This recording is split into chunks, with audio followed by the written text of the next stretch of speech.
네, 매수냐 매도냐 그것이 참 문제인 것 같습니다. 내 종목 팔아야 하나 계속 가져가야 하나 고민되시는 분들 주저하지 마시고 아래 나가고 있는 전화번호로 연락 주시면 됩니다. 전화번호 02-2000-4919번이고요. 네, 문자 번호는 샵 2034입니다. 여러분을 위해서 활짝 열려 있으니까요. 많은 상담 참여 부탁드리도록 할게요. 네, 그럼 바로 첫 번째 시청자님 모셔보도록 하겠습니다. 시청자님 안녕하세요.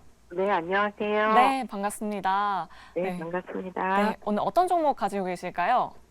현대 로템이요. 네. 36,193원에 15% 정도 갖고 있거든요. 36,000원대에 들어가셨으면 그때 한 7월경에 혹시 매수를 하셨을까요? 그때쯤 된 것 같은데 네. 제 매수가 위에서 제가 좀 더 갈 수 있을 것 같아가지고 그때 대처를 못했더니 지금 예, 그때부터 계속 흘러내려가지고 네. 여기까지 왔는데 지금 시외 봤더니 철도주들이 다 올라갔거든요. 맞아요. 현대로템에 좋은 또 이슈가 또 우크라이나 무슨 이슈가 있어서 올라가긴 했는데 내일 만약에 얘가 뜨면 반절이라도 손절을 하고 저기 하는 게 나을지 아니면은 제 매수까지 올 때까지 기다리고 있어야 될지 네, 대처를 알겠습니다. 어떻게 해야 될지 몰라서요. 네. 저희가 바로 여쭤보도록 할게요. 저희가 또 공교롭게 또 앞서서 얘기를 나눴었는데 맞아요. 현대로템이 딱 들어왔네요. 일단 네 분께 의견을 여쭤보도록 할게요. 현대로템 어떻게 봐야 할까요? 팻말 들어주시죠. 네. 그래도 긍정 두 분과 중립 두 분이시네요. 오. 네. 그러면 예 대표님은 사실 부정적이라고 말씀은 맞아요. 하셨지만 일단 네. 긍정 팻말 들어주셨고 네. 그러면 중립 의견을 한번 들어볼게요. 정태근 이사님, 내일 뭐 이렇게 뜬다고 한다면은 내일 좀 손절을 해야 될까요? 어떻게 보세요? 아마 예 대표님은 가격 때문에 아마 긍정을 한 것 같아요. 저도 지금 이게 무작정 팔자리는 아니다 그렇게 네. 생각하신 네. 것 같은데 저도 원래는 부정을 들고 싶었어요. 들고 네. 싶었는데 저도 동의를 합니다. 저도 무작정 지금 팔자리는 아니다라는 생각이 들어서 일단은 중립을 좀 드렸고요. 네. 그럼 결론적으로 어떻게 대응을 하시냐 되면은 너무나 당연한 얘기지만은 지금은 손실을 줄일 수 있다라면은 최대한 줄이고 나오는 게 맞다라고 봅니다. 제가 10월 때 시장 안 좋을 때 계속 그런 말씀을 좀 드렸던 기억이 있는데 일단 이분 같은 경우는 이제 전화 통해서 말씀하셨듯이 일단 어쨌든 손절할 길 1차적으로 놓쳤어요. 손실 줄일 길 1차적으로 놓쳤거든요. 그리고 나서 이제 쭉 진행되고 난 다음에 이제부터 두 번째 실수를 하면 안 되는 것들이 오른다고 바로 팔아가지고 내가 팔면 바닥. 요 실수는 좀 안 했으면 좋겠습니다. 그러다 보니까 일단은 최대한 너무나 당연한 얘기지만은 손실을 줄이는 게 좀 맞다라는 말씀을 드리고 싶고 아마 철도 얘기도 그렇고요. 그리고 이제 폴란드 2차 수주 얘기가 나오더라도 아마 주가 반응은 그렇게 예전처럼 강하지는 않을 겁니다. 언제를 비교하냐면은 이제 작년 8월 달이죠. 태조 이방한 한창 얘기 나왔을 때 그때만큼 얘기가 안 나올 거예요. 그렇다면은 왜 그러냐면은 물론 30조가 작은 건 아니지만 58조 비교해 봤을 때 그렇게 58조라는 스펙타클한 수주가 있었기 때문에 30조라는 금액이 큰 금액이지만은 앞전 수주보다 절반 수준이기 때문에 작게 느껴질 수 있다는 거죠. 그러다 보니까 반응이 안 나올 수가 있는 것들인데 지금은 어찌됐든 중동 쪽, 사우디 쪽 해가지고 중동 쪽에 꼭 현대로템이 K2전차를 수주를 받지 않는다고 하더라도 그쪽에서 수주 소식이 나오게 되면서 그 분위기에 편승해서 조금 반등이 나오는 거에는 제가 볼 때는 지금으로서는 그게 가장 최선이라고 좀 봐지고 있거든요. 그렇게 본다면 그런 흐름들 해가지고 만약에 반응이 나오게 된다면은 철저하게 아마 가격이 기술적으로 갈 겁니다. 그러니까 저항 가격대를 지킬 겁니다. 그렇게 본다면은 아마 32,000원대가 고비가 되지 않을까 하는 생각이 들어요. 그렇다면은 36,000원까지는 솔직히 잘 모르겠습니다. 모르겠는데 어쨌든 이제는 그 동유럽이 아니라 사우디 중심한 중동 쪽의 계약 소식이 나오게 되면서 그 이슈로 인해 가지고 분위기 편승해서 다시 한번 뛰었을 때 그래도 한 32,000원까지는 도전이 가능하지 않을까라는 생각이 들어요.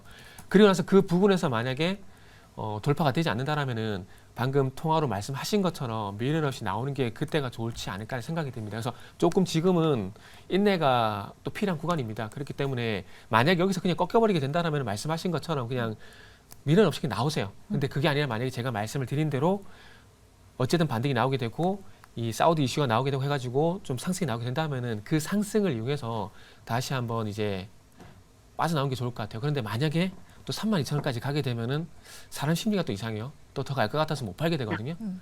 그럴 것 같다는 생각이 들고 그렇게 될 것 같으면 다시 한번 저 말고 다른 전문가가 좋으니까 그때 가서 다시 한번 의뢰를 하셔가지고 다시 한번 이제 대응을 하시면 좋을 것 같습니다. 그래서 지금은 만약에 제가 현대로템을 가지고 있다라면은 앞에 말씀드린 그런 내용들이 일단 기대가 될 만한 부분도 있기 때문에 지금은 일단 홀딩을 할 것 같다라고 말씀을 드리도록 할게요. 네. 알겠습니다. 32,000원을 목표 주가로 제시해 주셨으니까요. 우리 시청자님 잘 참고해 보시고 수익 실현하시길 저희가 기대해 보도록 하겠습니다. 네, 그럼 저희 다음 시청자분도 한번 만나보도록 할까요? 어떤 종목이 와 있을지 연결해 보도록 하죠. 시청자님 안녕하세요. 네, 안녕하세요. 반갑습니다. 네, 반갑습니다. 어떤 종목 들고 계실까요? 네, HSD 엔진입니다. 네, 매수가랑 비중은요? 9,800원에 30%입니다. 이거 그 매도 타이밍을 놓치신 건가요? 아니면 최근에 들어가셨을까요?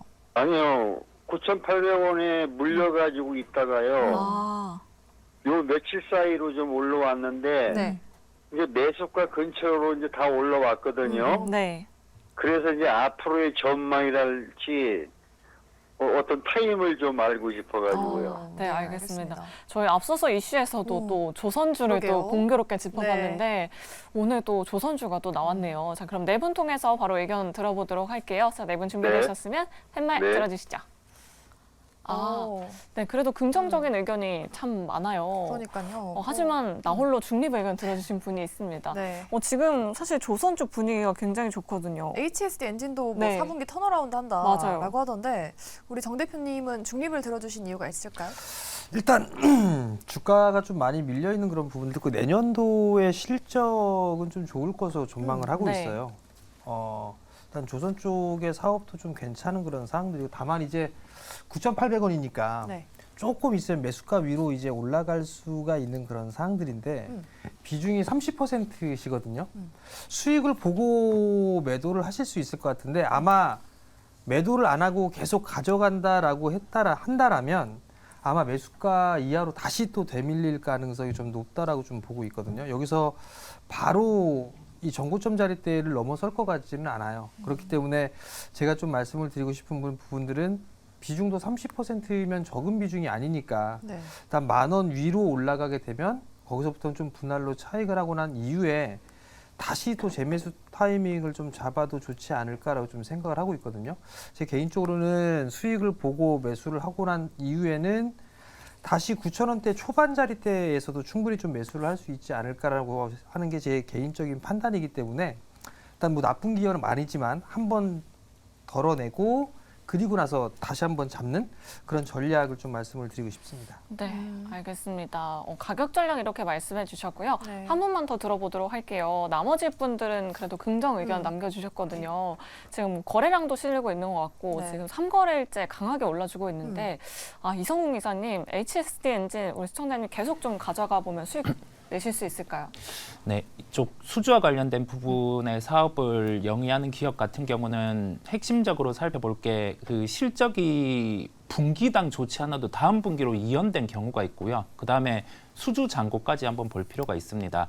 두 부분을 살펴보면 어느 정도 지금 실적 같은 경우가 고점인지 아니면은 다음 실적이 좋을 수 있는지까지 도출이 되는데 HSD 엔진은 3분기 예상 영업이익이 100억대였는데 한 11억대가 나왔을 겁니다. 이게 그 엔진 사업 같은 경우가 실제 진행 부분을 반영하는 게 아니라 마무리가 되고 인도를 하는 단계에서 이익이 반영되기 때문에 3분기 실적은 좋지 않았어요. 이게 그대로 4분기에 반영이 됩니다. 그렇다 보니까 4분기는 예상치 대비해서 좋은 실적이 나올 수 있겠고요.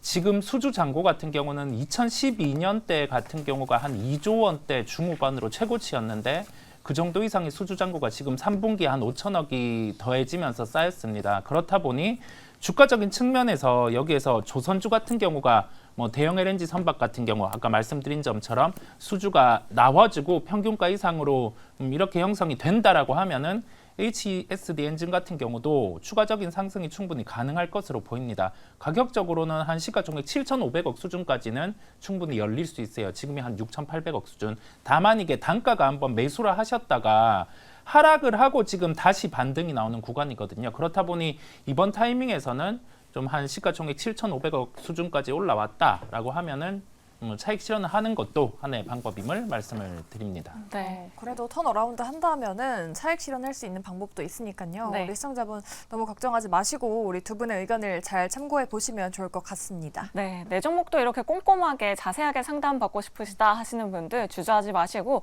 아래 나가고 있는 02-2000-4919번으로 연락 주시면 되고요. 또 문자 메시지 샵 2034도 활짝 열려 있으니까요. 여러분들의 많은 참여 부탁드리도록 하겠습니다. 네, 그럼 저희 바로 이어서 세 번째 시청자분도 만나보도록 할게요. 시청자님 안녕하세요. 네, 안녕하세요. 네, 반갑습니다. 오늘 어떤 종목 고민되실까요? 네, 패스요. 네패스 매수가랑 비중은요? 22,500원에 20%입니다. 22,500원에 20%. 네. 네패스 네. 보니까 지금 시간 외 이슈가 또 나왔네요. 맞아요. 종속회사 네패스 라웨 은행 채무 604억 원을 인수한다. 네. 이게 뭐 악재가 되는 걸지 그러니까요. 궁금하네요. 반도체 패키징 업체인데 일단 네 분 통해서 의견 바로 들어보도록 하겠습니다. 네. 자, 네 분 준비되셨으면 팻말 들어주시죠. 의견이 참 많이 갈렸네요. 그러니까요. 지금 뭐 시간의 거래에서라도 좀 매도를 해야 할지 예병근 대표님 통해서 들어보도록 할게요. 이 이슈 어떻게 좀 해석하면 좋을까요?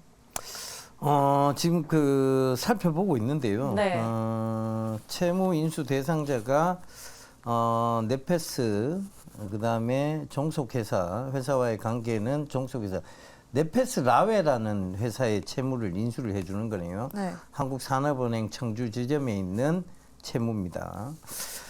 자, 이 공시를 잘 분석해 보면 어떤 답은 있는데, 자, 이게 사실은 네패스의 종속 회사지만 채무 자체를 인수해 주는 것은 기업으로 봤을 때 크게 좋지는 않아요. 그러니까 그 채무를 인수 떠안아줌으로 해서 주주들한테 분명히 피해가 가는 거잖아요. 그죠?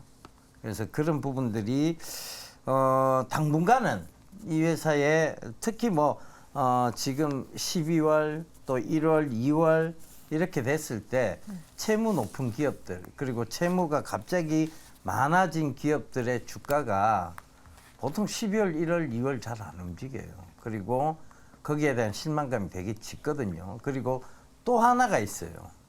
보통 이렇게 채무 인수를 크게 하잖아요. 그러면 그 다음에 나오는 것들이 연이어서 나오는 것들이 좀 있어요. 그게 뭐냐? 주주 배정 우선 유상증자라든가, 일반 공모 우선 유상증자라든가 이런 것들이 나올 가능성이 있어요. 그래서 좀 마음은 아프고 힘드시겠지만, 얼마든지 지금 시장 분위기 타서 지금 시장 분위기 굉장히 좋아졌잖아요. 네. 그 시장 분위기 타서 좋은 종목군들이 있어요.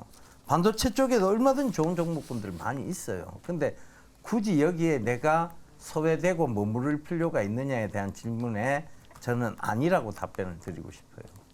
마음은 저도 안 좋습니다. 이게 손절이라는 게 어떤 다른 분들의 손절을 내가 쉽게 얘기하는 것조차도 되게 조심스럽고 마음이 좋지는 않습니다. 하지만 제 판단은 제가 이제 공시를 많이 분석하는 편인데 공시 분석의 판단은 저라면 제가 시청자님이라면 저는 잘못됐구나. 일단은 여기서 빠져나와야 되겠다를 할 것 같아요. 네. 방금 시간회에서 나왔던 공시가 약간은 네패스에게는 뭔가 악재가 될 수도 있겠다라는 네. 말씀해드렸어요. 우리 시청자분께서 현명하게 좀 판단을 내리셔야 될 것 같습니다. 네, 알겠습니다. 이렇게 네패스 상담 도와드렸고요. 자, 계속해서 다음 문자 상담으로 이어가 보도록 하겠습니다. 7265번님께서 CCS를 가지고 계십니다. 3,600원에 매수를 하셨고요. 네. 비중은 40%. 종목을 잘못 선택한 건가요? 지금이라도 손절해야 하나요? 라고 이렇게 문자 보내주셨어요. CCS 초전도체 테마로 들어가신 건지 그러니까요. 비중도 좀 많이 넣으셨는데 네. 네 분의 의견이 정말 궁금하네요. 한번 바로 들어보도록 할게요. 팻말 준비되셨으면 바로 들어주시죠. 바로 부정 들어주셨고 네. 아이고. 중립 두 분도 계시긴 하네요. 그러니까요. CCS 같은 경우에는 사측에서 초전도체 사업을 시작하겠다라고 네. 이렇게 밝히기도 했거든요. 그러면 가장 첫 번째로 이 부정팻말을 들어주신 정재훈 대표님께 한번 여쭤보도록 할게요. 네. 사실 그 초전도체에 대한 부분들이 이미 과거에 한번 나와서 큰 시세의 흐름들이 좀 나왔었어요.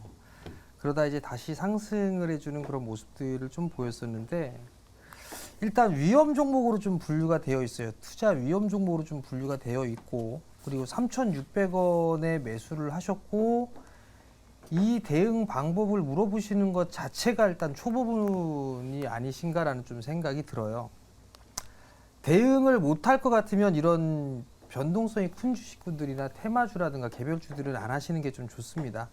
다만 이제 좀 볼 수 있는 부분들은 오늘 종가 기준으로 21선을 이탈하는 그런 모습들이 좀 나왔어요. 그러나 더 밀릴 수도 있을 겁니다. 2,000원대 초반자리대로도 좀 밀릴 수도 있는 그런 상황들이거든요. 그러면 비중이 지금 40%예요.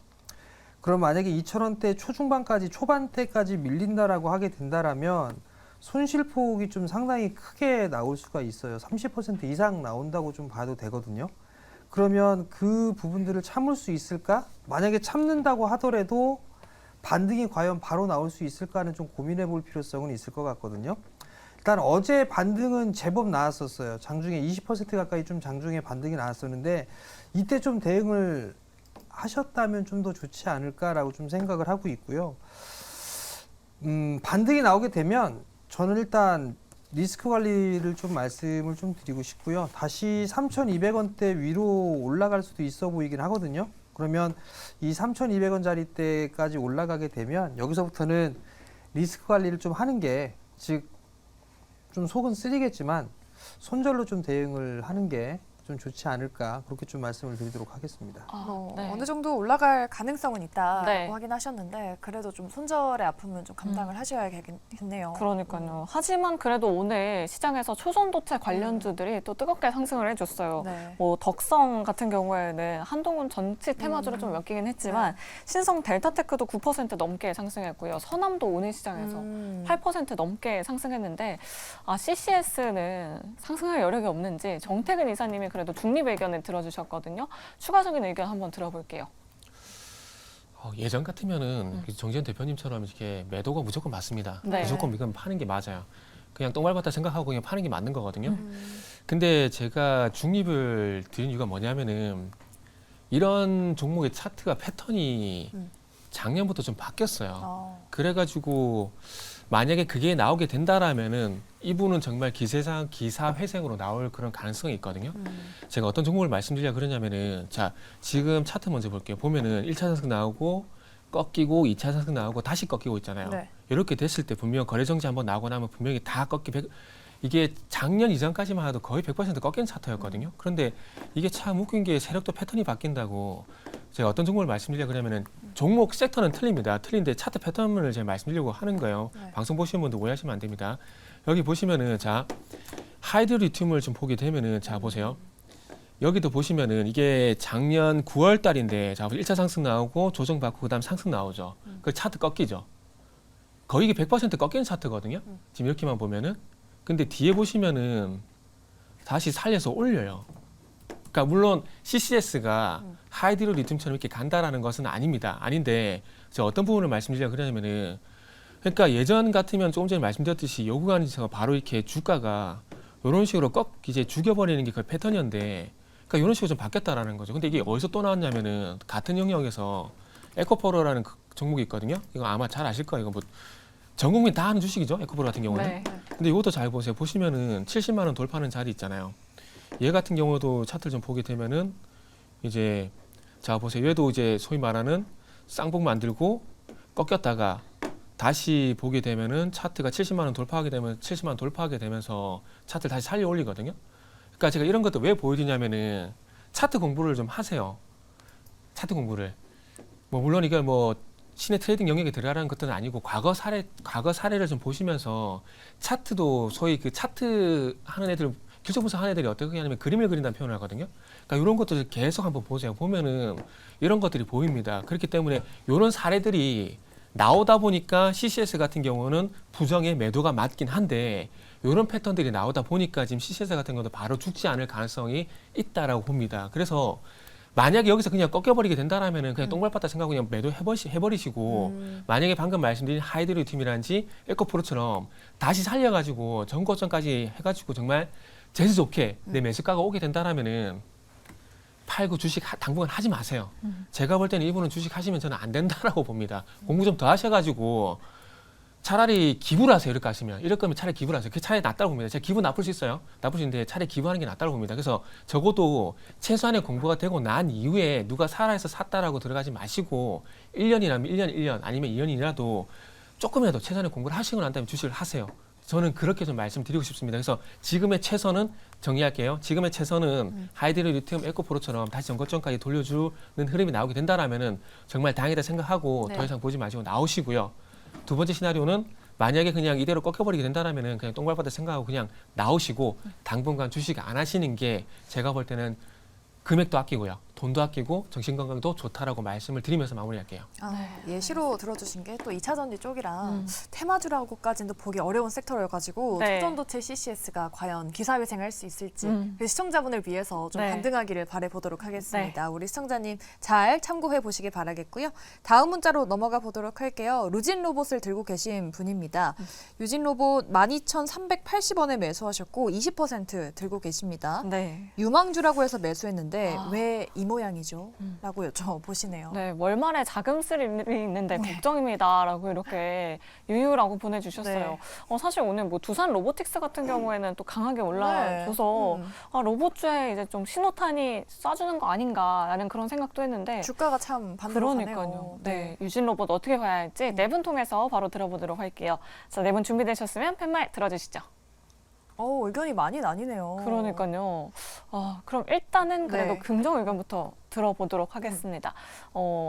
예병문 대표님 긍정 들어주셨는데 유진 로봇 지금 횡보하는 구간을 거치고 다시 한번 연말에 상승 랠리 보여줄 수 있을까요?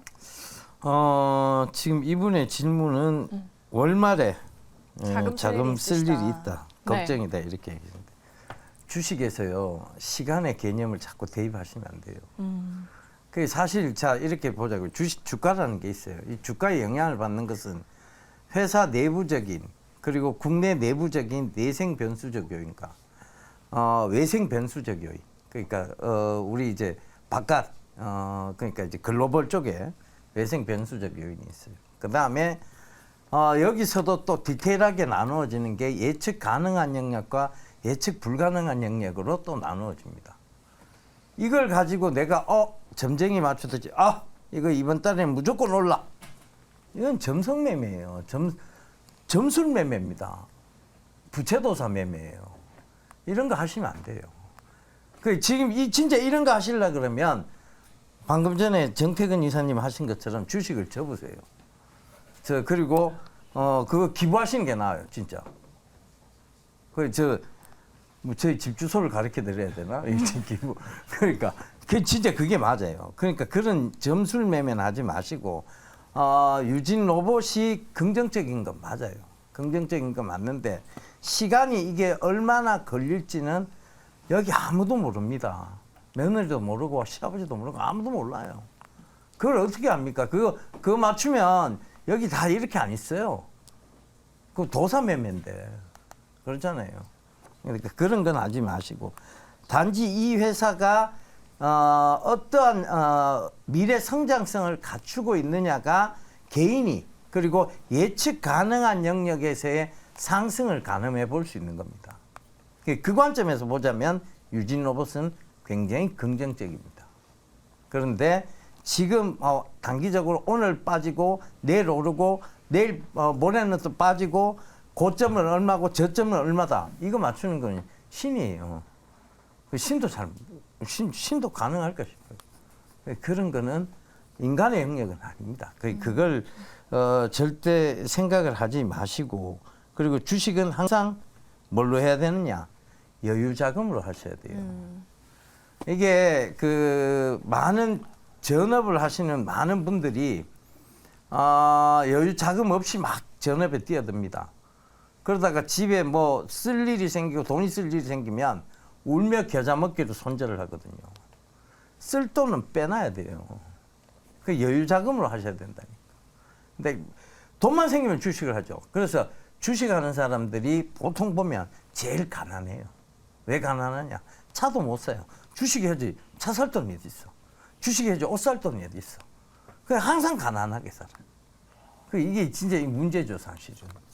그리고 대화도 잘 안 됩니다. 주식하는 사람. 그런 어떤 문제성을 반드시 갖고 있다는 것 좀 참고하시면서 장기로 보신다면 긍정, 단기로 보신다면 저는 아니라고 말씀드릴게요. 네. 사실 뭐 시청자분도 로봇주 성장성 있는 섹터고 앞으로 긍정적인 거 알고 계실 거예요. 근데 다만 월말이라고 이렇게 기간을 너무 타이트하게 잡아버리니까 네. 대응하기가 어려워지는 것 같습니다. 저는 오해가 있으신데요. 네. 네. 주식 하지 말라는 게 아니라 공부하고 난 다음에 쉬고 난 다음에 하라는 거지 하지 말라는 얘기 안 했어요. 네. 아, 목이 메이네. 네, 알겠습니다. 이렇게 전문가분들이 정말 주옥 같은 명언, 투자 명언들을 남겨주고 계시는 것 같아요. 주식은 여유 자금으로 하자. 저도 참 그러니까요. 지키기 어려운 말인데 네. 명심하도록 하겠습니다. 네, 알겠습니다. 그럼 계속해서 다음 상담으로 바로 넘어가 보도록 할게요. 유튜브 채팅창에 베이글님께서 카카오를 가지고 계신다고 오. 연락 주셨네요. 네. 11만 1,500원에 6%. 아. 추매해서 탈출하고 싶은데 가능할지 말씀 꼭 부탁드립니다.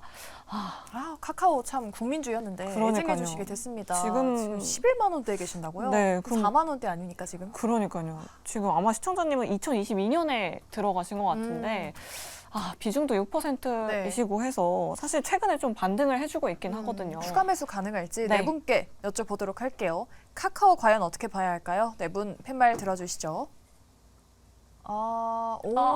네. 부정이 나왔습니다. 그러니까요. 정말 중립 두 분도 계시긴 하시거든요. 네, 그럼 이 종목은 어떻게 해야 되는 걸까요? 거의 우리 시청자님 지금 50% 넘게 손실 중이신데 그러니까요. 손절을 해야 할지. 그래도 중립을 들어주신 네. 분께 여쭤볼게요. 이성웅 이사님이 중립을 들어주셨는데 추가 매수 지금 가능할까요? 탈출 가능하실까요? 저는 전제 조건을 두고 추가 매수를 할 것 같습니다. 그 조건이 부합하지 않으면 추가 매수를 안 할 것 같고요. 그다음에 지금 단가 같은 경우에 도달을 할지도 물음표입니다. 이 전제 조건을 대입해서 말씀을 드려보겠습니다. 카카오 같은 경우가 주가가 가장 가파르게 상승한 시기가 2020년에서 2021년입니다. 네. 그때 매출이 올라가는 단계에서 영업이익이 이제 6천억 원이 넘어선 단계가 2021년이었죠. 그때 2020년과 2021년 때 부각이 된 게 매출과 영업이익이 동시에 올라갈 수 있는 모델을 가지고 있었고 시장에서는 성장주가 부각되는 환경이었어요. 글로벌, 우리나라 전부 다 그런 상황이었습니다. 지금은 이 부분에 대해서 금리가 올라가는 환경에서 주가는 꺾였고 지금 보여줘야 될 건 뭐냐라고 하면은 이 통 모델을 통해서 다른 부분의 수익 창출을 해주는 걸 그 모델을 보여준다라고 하면은 주가는 좀 상승을 할 수 있을 것 같습니다. 그 부분이 없으면 저는 추가를 하지 않고 그냥 시장 반등 정도로 좀 반등이 나오리라 보입니다. 결론은 뭐냐라고 하면 우리가 실적이 상승을 할 때 뭐 2015, 16, 17, 18 이렇게 하면서 뭐 10% 실적이 올라갔어요. 그러면서 특정 주가가 고점을 치는 레벨에서는 매출 영업이익이 10% 이상 올라갔다가 이제 성장이 다시 10%로 돌아가는 그런 구조 안에서 주가는 피크를 치고 이렇게 빠지는 형태가 있거든요. 그렇다 보니 실적을 함께 살펴볼 필요가 있고 지금까지 봐왔던 부분, 보여줬던 부분을 동일하게 보여준다라고 하면은 주가는 성장주가 부각받는 환경 정도로만 반등이 나아질 겁니다. 그렇다 보니 과거의 영광을 생각하기보다 지금은 톡을 통해서 수익 모델 같은 경우를 좀 새롭게 추가로 보여줘야지 주가는 반등이 가능하다는 점을 또 한 번 강조를 드리고요. 아까 말씀드린 전제 조건이란 게 이 부분임을 말씀을 드립니다. 네. 그래도 카카오 오늘 5만 원 돌파를 했네요. 네. 실적 부분에서 그리고 새로운 수익 모델이 나와야 반등의 기미가 나올 수 있을 것이다. 우리 시청자분 잘 참고해 보시면 좋을 것 같습니다. 네, 지금 유튜브 채팅창에서도 뭐 네이버, 카카오 바닥마다 생각나면 조금씩 담았어라고 이렇게 데니님께서 네. 댓글 남겨주셨거든요. 부정을 남겨주신 정재훈 대표님 의견도 한 번만 더 들어보도록 할게요. 사실 뭐 3만 원대 저점을 찍고 그래도 지금 네. 잘 반등하고 있는 것 같은데 뭐 신규 접근까지도 어렵다 이런 의견이실까요? 일단 지금 카카오가 11만 원대에 좀 매수를 해서 보유를 하고 계세요. 손실이 네. 좀 제법 큰데 추가 매수를 해서 빠져나가겠다라고 한다라면 5%를 좀 매수를 하는 게 아니라 2배수 이상 매수를 하셔야 돼요. 그래야 좀 더 빨리 빠져나올 수가 있는데 일단 카카오 같은 경우는 기술적인 흐름상 타이밍을 일단 조금 놓치지 않았나라고 좀 생각을 하고 있거든요.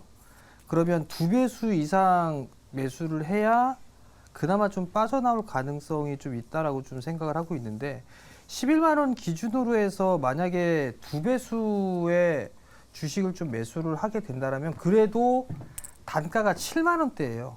두 배수를 매수를 한다라고 가정을 해도 그러면 이 구간대까지는 빠져나올 수가 있는데 시간이 얼만큼 걸릴지는 잘 모르겠습니다. 하락 추세 때가 다 이제 나왔다라고 좀 볼 수도 있겠지만 그리고 나머지는 이제 기간 조정으로 좀 들어가야 되거든요. 여기서 바로 돌리지는 못할 것 같아요. 그렇게 된다면 시간적인 부분들이 좀 상당히 오래 걸리지 않을까라고 좀 생각을 하고 있습니다.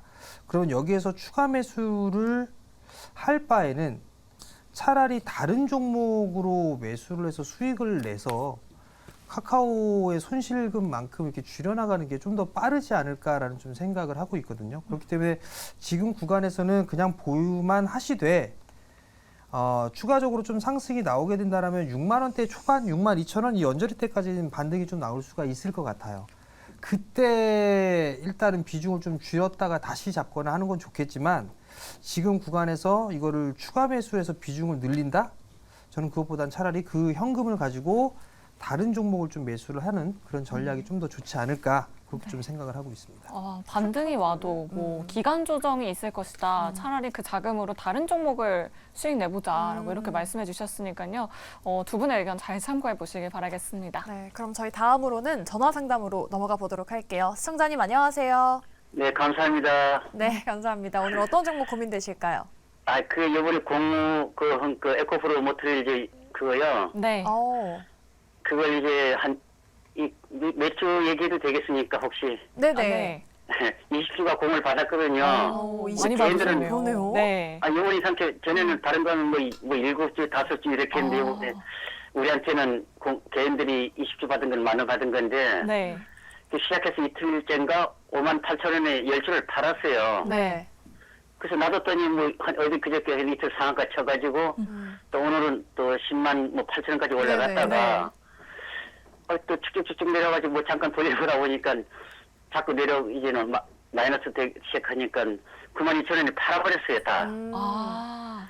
그러니 문제는 제가 상담하고 싶은 거는 이거 내일이라도 어떻게 사야 되는 건지 그냥 계속 두고 보다가 어떻게 또 사야 되는 건지 이거 전망이 어떻게 될지 몰라가지고요. 이미 수익을 내셨지만 네. 지금 신규 접근이 가능한지가 궁금하신 거죠? 예, 앞으로 전망 그러니까요. 네. 다시 이제 어떻게 해야 될지. 네, 일단은 우리 시청자님 수익 축하드리고요. 그래도 아침에 팔 걸 이러실 것 같아요, 아마 시청자님. 그런 게 있지 않습니까? 괜히 굉장한 차이인데. 네네. 네, 알겠습니다. 그럼 네, 네 분 통해서 바로 들어보도록 할게요. 예. 네, 네 분 준비되셨으면 팻말 들어주시죠. 네.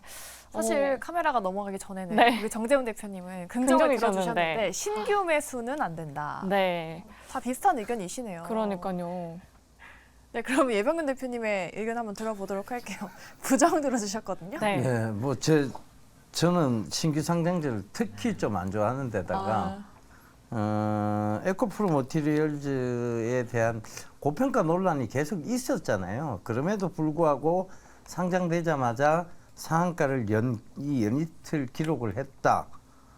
그럼 이제 이게 좀 이상한 흐름이죠, 사실상. 실컷 시장에서 고평가다 뭐다 말들 많아놓고 네. 이제 막상 장이 열리니까 상한가로 갔어요. 네. 근데 이거는 그러면 그렇게 기관에서 분석을 하고 많은 분석들을 거치는 과정에서의 평가는 고평가인 거예요. 근데 그 고평가를 굳이 지금 위에서 잘 차익했는데 다시 급한 마음에 여기서 다시 올라가는 거 아니야? 그런 마음에 다시 여기서 저점 매수를 하고 싶으시다. 이거는 욕심이에요. 이건 욕심입니다. 굳이 여기서 수익 보셨잖아요. 그럼 다른 종목에서 또 수익 보시면 돼요. 굳이 고점 따라가실 이유는 전혀 없습니다. 여기서부터 더 올라가는 거는 내 거 아니라고 생각하시면 돼요. 그건 내 거 아니야. 이렇게 생각. 여기 괜히 따라붙다가 물리면 약도 없어요. 그러니까 그러다 보면 먹었는 거 맛있었던 거 다 뱉어내는 거하고 똑같습니다. 그럴 이유가 없겠죠. 그죠? 네. 이미 수익을 또 보셨잖아요. 음. 우리 시청자님 지금 고점대에서 신규 매수보다는 조금 다른 종목을 보시는 게 어떨까 네. 그런 생각이 또 드네요. 그럼 반면에 딱 한 분만 중립을 들어주셨어요. 이성우 이사님이 그래도 에코프로 머티리얼즈 중립 들어주셨는데 그럼 신규 매수로 접근할 만한 여력도 있다는 건지 조금 더 추가 상승도 가능할까요? 추가 상승은 쉽지는 않은데 신규 상장주에 대해서 접근 팁을 말씀을 드리면 네. 아, 우리가 상장할 때 보면은 이 유통 가능 물량이 16% 정도였습니다. 그렇다 보니까 실제 유통 주식 수가 적죠. 그런 구간 안에서 상장하면서 이 시세가 이렇게 강했어요.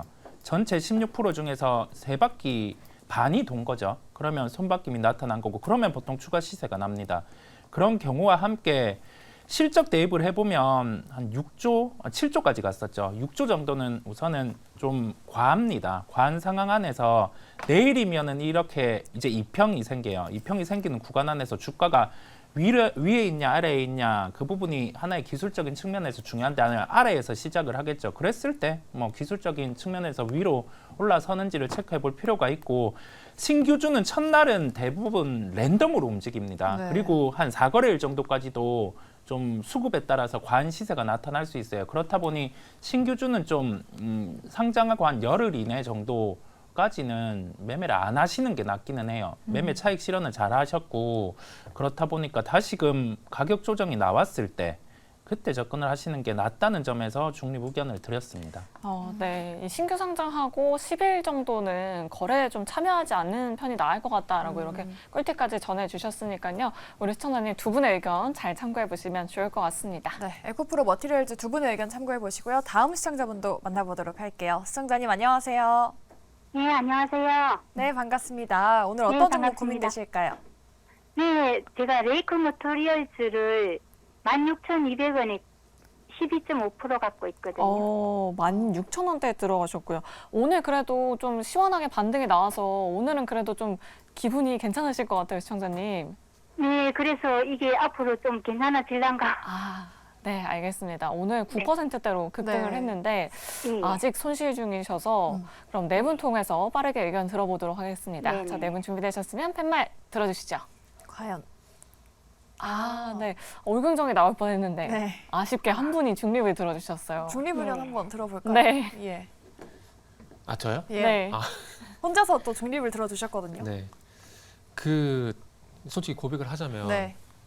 요 종목을 너무 오랜만에 봐가지고 아. 내용을 모르겠어요. 어, 그래도 일정 부분 이제 그래도 판단을 하려면 내용 좀 알고 얘기를 해야 되는데 네. 모르는 상태에서 뭐 긍정 부정 얘기 드는 거는 이분한테 또 도움이 안 될 것 같아요.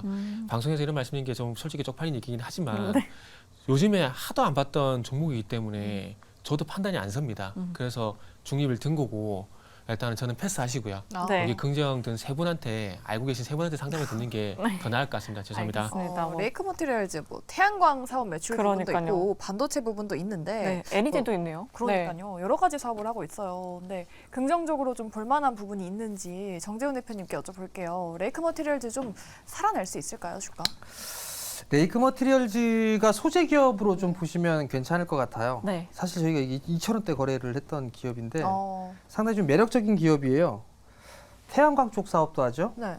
반도체 쪽 하죠. 디스플레이 쪽 하죠. 다방면으로 좀 하고 있는 그런 기업이에요. 그러면서 이제 실적 성장이 나오면서 큰 폭으로 좀 상승을 해주는 그런 모습들을 좀 보였는데 6월달 고점을 찍고 나서 밀렸어요. 그러한 다음에 반등 다음 반등 제대로 한번 나오지 못했었는데 이제 11월달 들어서면서 반등이 좀 나와주는 그런 모습이었거든요. 아무래도 매수가 부근 때까지는 다시 올라갈 가능성이 조금 더 높지 않을까라고 좀 생각을 해요. 지금 비중이 12.5%라면 네. 만약에 11,500원 이하로 다시 되밀리는 그런 모습들이 나오게 되면 한 7.5% 정도 더 추가 매수를 하셔가지고 단가를 좀 낮추세요. 단가를 좀 낮추게 되면 아무래도 한 15,000원대 정도까지 단가는 좀 낮출 수가 있을 것 같거든요. 그러면 수익을 좀 내고 나올 수 있지 않을까 그렇게 좀 생각을 하고 있고요. 반도체 쪽 업황이 좀 살아나고 디스플레이 쪽도 내년도부터는 또 OLED가 확대되는 그런 모습들이 좀 나오거든요. 그러면 레이크 머티리얼즈에 있어서의 소재에 대한 활용이나 이런 부분들은 더욱 늘어날 수밖에 없을 것 같아요. 그렇기 때문에 지금은 이제 좀 편히 보유를 하고 계시되 11,000원대 중반, 15,500원 이하로 밀려 내려오게 되면 7.5% 정도 비중, 그래서 총 20%좀 채워 놓으시고 기다리면 아마 16,000원대, 지금 매수가 부분 정도 한 16,000원대에서 17,000원 그 자리대까지는 움직일 수가 있을 거예요. 그러면 이때는 절반 정도를 좀 챙겨 놓고 나머지만 조금 더 보는가, 그렇게 하는 전략을 좀 말씀을 드리도록 하겠습니다. 네, 알겠습니다. 레이크 머티리얼즈 그래도 세 분이서 긍정 의견 남겨주셨으니까요. 우리 시청자분 꼭 수익 보시길 바라겠습니다. 네. 저희 다음으로는 유튜브 상담으로 넘어가 보도록 할까요? 우리 서경팡님께서 보내주셨는데 한글과 컴퓨터를 들고 계십니다. 24,500원에 20%. 손절해야 할지 비중 네. 확대해야 될지 상담 부탁드립니다. 네. 라고 하셨어요. 24,000원대 매수를 하셨으면 1년 아마 넘게. 그러니까요. 네. 2022년 가격인 것 같은데 네 분 통해서 의견 바로 들어보도록 할게요. 자, 네 분 준비되셨으면 팻말 들어주시죠. 한컴은 과연? 네, 그래도 긍정이 두 분이나 계십니다. 네, 그럼 긍정 의견 안 들어볼 수가 네. 없겠죠. 정태근 이사님, 한컴 어떻게 해야 될까요? 아직 지금 아닐까요? 이거에 여기 호재가 있는데 지금 찾고 네. 있거든요. 다른 거 먼저 하고 다음 번 할게요. 그럼 예병군 좀 대표님 시간 좀 주세요. 시간 좀. 통해서 주세요. 들어보도록 할게요. 예. 시간을 드릴 수 없습니다.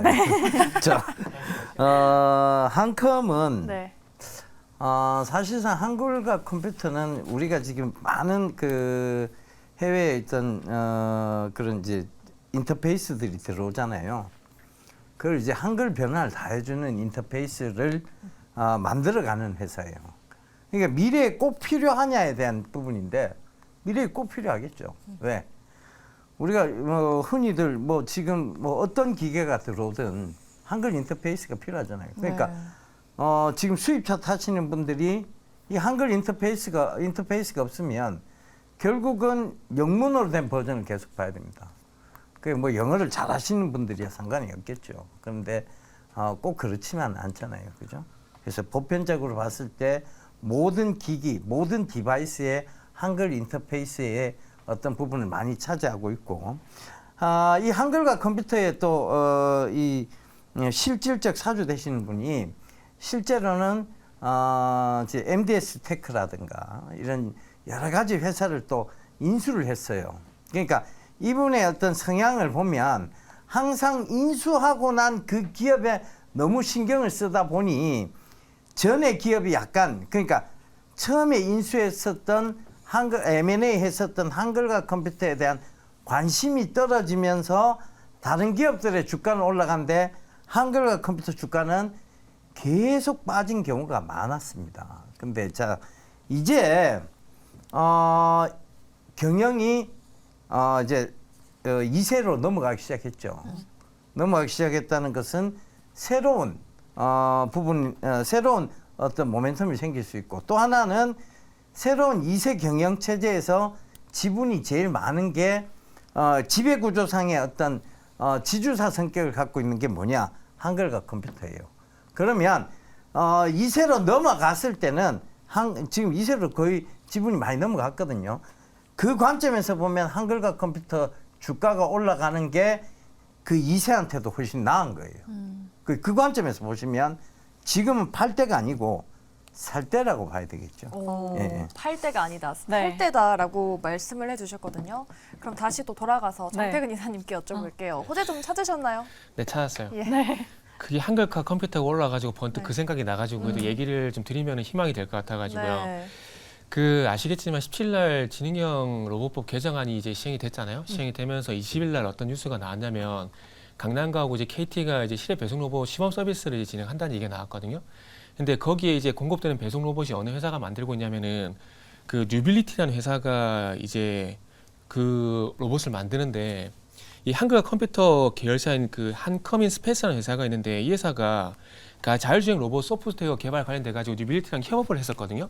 그래서 아마 요 이슈가 만약에 나오게 된다라면은 아마 한글과 컴퓨터 주가 흐름이 괜찮지 않을까라는 생각이 들어요. 그래서 최근에 물론 12,000원에서 이제 14,500원 이 구간이 지금 바닥권에서 기술적 반등이라도 볼 수도 있을 것 같아요. 볼 수도 있을 것 같은데, 요런 이슈가 있기 때문에 한번 좀 지켜보고 난 다음에 대응을 하셔도 되지 않을까 생각이 들어요. 지금 매수가가 24,500원인데 죄송하지만 24,500원까지는 갈지 모르겠어요. 그런데 만약에 요 이슈가 반영이 되면서 한글 컴퓨터가 주가가 튀게 된다.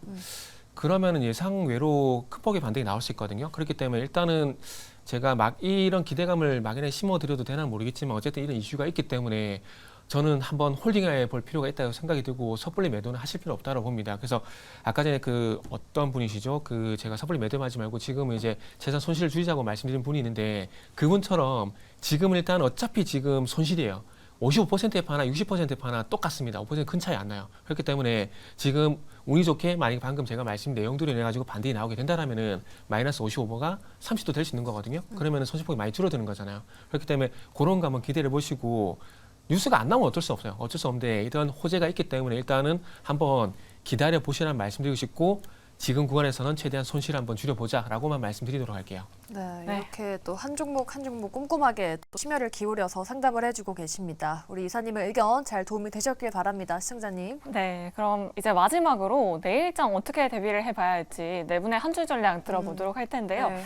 이성훈 기사님 말씀부터 한번 들어보도록 할게요. 내일 우리 시장 어떻게 전망하실까요, 기사님?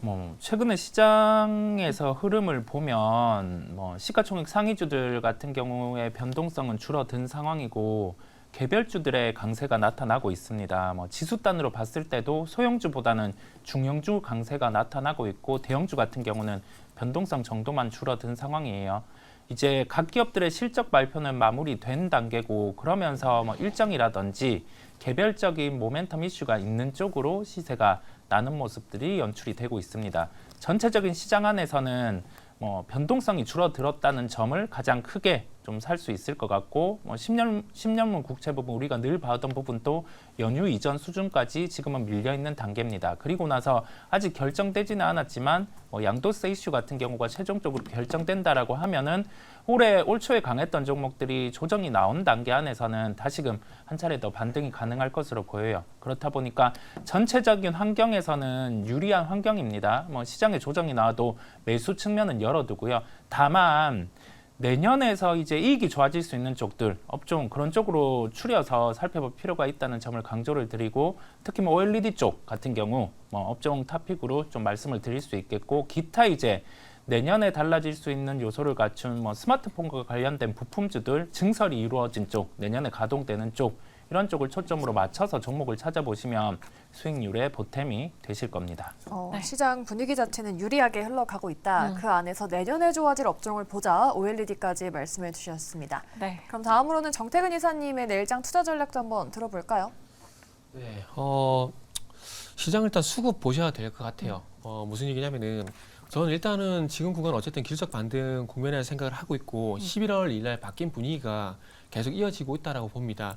그리고 중요한 것은 최근에 금융투자 섹터에서 상당히 강한 매수가 들어왔잖아요. 제가 11월 15일인지 14일인지 정확하게 날짜는 기억이 안 나는데 들어왔었다가 오늘 금융투자 섹터가 매도로 전환이 됐습니다. 그럼 그 바톤을 이어받을 수급체가 있어야 되거든요. 다행히 이제 외국인이 좀 이어받는 모습이 나왔는데 제가 왜 수급을 말씀드리냐면은 지금 저는 개인적으로 그렇게 생각합니다. 아직까지 기술적 반등 구간이라 생각을 해요. 기술적 반등 구간이고 이제 추세적 상승으로 넘어가야 되는 그런 길에 놓였는데 저는 2,600포인트까지는 이제 기술적 반등이라 생각을 하고 있거든요. 아마 그 부분에서 추가 상승, 기술적 반등 아마 고민하지 않을까 생각이 들어요. 그래서 여기서 자칫 수급에 힘이 빠져버리게 되면은 너무나 당연히지만 지수의 힘도 빠질 수가 있는 상황들이거든요. 그렇기 때문에 일단 지금은 많은 것들이 중요하지만은 그 중에서 가장 중요한 건 수급이라고 봅니다. 그렇기 때문에 수급이 어쨌든 외국인들이 여기서 추가적으로 이끌어 주는지를 한번 보시면 좋겠다라고 좀 말씀을 좀 드리도록 할게요. 그래서 오늘의 관전 포인트는 수급이라 말씀드리고 유튜브에서 이제 쪽팔린다 말고 부끄럽다로 좀 정정해달라 그러셔가지고 일단은 그 부분은 좀 정정을 하도록 하겠습니다. 네, 알겠습니다. 일단은 수급만 지켜보자. 외국인과 기관의 수급을 계속해서 확인해 보도록 하겠고요. 자, 다음으로는 예병군 대표님의 한 줄 전략 들어보도록 할게요. 예, 저는 이제 시장이 순풍을 좀 탔다고 보고 있거든요. 근데 이게 강한 바람이 아니다 보니 이게 진짜 시장에 바람이 불고 있는 거야. 올라가긴 올라가는 거야. 라는 계속 의심이 있으실 것 같아요. 근데 여러분 지금 벌써 유럽은 조기 금리 인하에 대한 얘기까지 나오고 있습니다. 이 전체적인 분위기가요 확 바뀌었어요. 그리고 이제 이렇다는 것은 결국은 시장은 지금 현재는 미풍이지만 바람은 탔다는 얘기예요. 그래서 바람에 지금 맡겨야지 여기서 내가 매수 매도를 조정해 가면서 수익을 극대화하겠다는 자칫 빠른 전략은 이미 내가 종목을 놓치는 경우가 많이 생길 수 있다는 거죠. 그러니까 너무 빠른 전략, 그러니까 매수 매도를 좀 빨리 하는 전략은 원래는 하락장에서 하는 거예요. 상승장에서는 미풍이지만 바람탄 상승장에서 누가 매수 매도 전략을 빨리 잡습니까? 그죠? 그렇게 잡는 거 아니거든요. 그래서 그런 부분을 참고해 보시면서 조금은 긴 관점, 조금 더 긴 관점에서의 매수 포인트와 매도 포인트를 잡으셨으면 좋겠습니다. 네, 우리 대니님은 또 미풍이라도 올라탈까요? 라고 또 말씀을 해주고 네. 계시네요. 그래도 시장에 대해서 방향성은 긍정적이다라고 말씀해 주셨으니까 네. 참고해 보도록 할게요. 그럼 마지막으로 정재훈 대표님의 한 줄 전략도 들어볼게요. 내일 시장도 또 긍정적으로 봐도 괜찮을까요, 대표님? 예, 일단 저는 개인적으로 내년이 문제지 연말까지 문제가 안 된다라고 좀 생각을 하고 있거든요. 네. 전 금리 인하 단행이 빨라지면 빨라질수록 시장은 깨진다라고 좀 보고 있는 입장이라 일단 어찌됐든 산타랠리에 대한 부분들을 지난주에 좀 말씀을 드렸었는데요. 만약에 내일도 계속 올라가는 그런 모습들이 보이게 되면 따라갈 필요성은 없을 것 같아요. 지수는 좀 조정을 받을 수가 있다라고 저는 판단을 하고 있거든요. 적어도 2,400포인트대 중반대에서부터도 충분히 좀 매수를 할 수가 있다라고 좀 생각을 하고 있어요. 잠깐 차트 보시게 되면 이 저항이거든요. 여기서 바로 이거 뚫고 갈 수는 없습니다. 오히려 코스닥 쪽이 조금 더 유리한 그런 부분들이 있는데 이 코스닥 지수가 올라가려면 2차 전지가 올라가줘야 돼요. 2차 전지 순환매가 나와주는지를 좀 체크를 해봐야 될 것 같고 선물 포지션으로 보게 되면 340 이상으로는 지금 매도를 외국인 쪽이 상당히 많이 구축을 해놓고 있는 그런 상황이거든요. 그렇기 때문에 이쪽으로 올라가도 다시 되밀릴 수밖에 없어요. 그렇기 때문에 만약에 지수가 올라가는 그런 모습들을 좀 보여주게 된다라면 일단 추격 매수는 하지 마시고 관망을 하거나 보유 종목 그대로 보유를 하시고 만약에 지수가 밀려 내려오는 그런 모습들을 좀 보여요. 그럼 굳이 매도할 필요는 없습니다. 오히려 매수로 좀 접근을 해봐야 될 타이밍이다라고 좀 말씀을 드리고 싶고 적극적으로 좀 매수를 해보게 된다면 한 61선 이하 권역부터 갭을 메우는 자리 때 11월 중순경에 갭이 하나 있을 거예요. 2,430포인트대 요 갭인데 요 자리 때까지도 밀릴 수도 있습니다. 그럼 이때는 적극적으로 좀 매수를 해서 연말 연초장을 좀 대비를 하는 그런 전략이 좋지 않을까 그렇게 좀 말씀을 드리겠습니다. 네, 지수가 어떻게 흘러가는지 그러한 방향들에 따라서 우리가 매수를 해야 할지 매도를 해야 될지 좀 힌트를 얻을 수 있을 것 같습니다. 네, 그러니까요. 그래도 오늘도 역시나 네 분 모두가 좀 긍정적인 의견 남겨주신 것 같아요. 네. 안 그래도 골드만삭스에서 내년 12월까지는 코스피 지수 2,900포인트까지는 가능하다라는 네. 그런 기사도 접했거든요. 네. 네, 부디 내년까지 좀 긍정적인 움직임 기대해 보도록 하겠습니다. 네, 저희 이렇게 내일 시장의 반등을 기원하면서 저희는 내일 이 시간에 다시 돌아오도록 하겠습니다. 오늘 방송 끝까지 시청해주신 여러분 고맙습니다. 여러분 안녕히 계세요.